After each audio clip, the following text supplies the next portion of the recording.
Joining me now is Andrew C. Lawfer. He's a civil rights attorney and advocate for victims of prison abuse. Hey, Andrew, thanks for being here. It's my pleasure. Thanks for having me. I want to get your reaction to what the judge just mentioned. Her question there, she was wondering, was this willful neglect? What do you think? I think that BOP, the Bureau of Prisons, uses the excuse of staffing shortages all the time to justify their inherent negligence. I mean, I've represented numerous clients that have been through the federal system, and there clearly is not enough coverage for all the inmates that it houses whatsoever. So I kind of agree with what the judge had said. I think there is a criminal prosecution here. I think that Mr. Nassar, I'm no fan of Mr. Nassar at all, but we still don't give up all our rights when we're incarcerated, has a claim against the federal government, BOP, for negligent security. He's clearly a very vulnerable prisoner, given that he is a sex offender. He cannot be put in Gen Pop. He cannot be put generally with other prisoners in any capacity, maybe other sex offenders, because he will not last very long.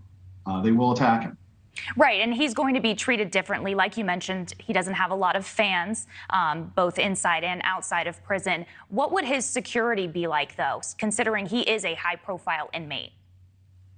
Well, his security should be a special housing unit. He should be segregated from general population and basically all the prisoners. Whenever he has to move, he should be escorted by at least, more than one guard.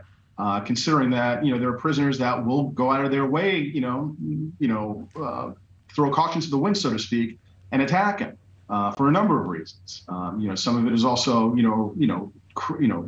cred or rep or anything like that. They could brag about it. But yeah, he's a high priority target for anyone that's incarcerated there in the prison, and he really needs to be kept segregated from everyone else. The judge who sentenced him also told me that she thinks he could have a claim here against the prison. If you were Nassar's attorney, what's your next step?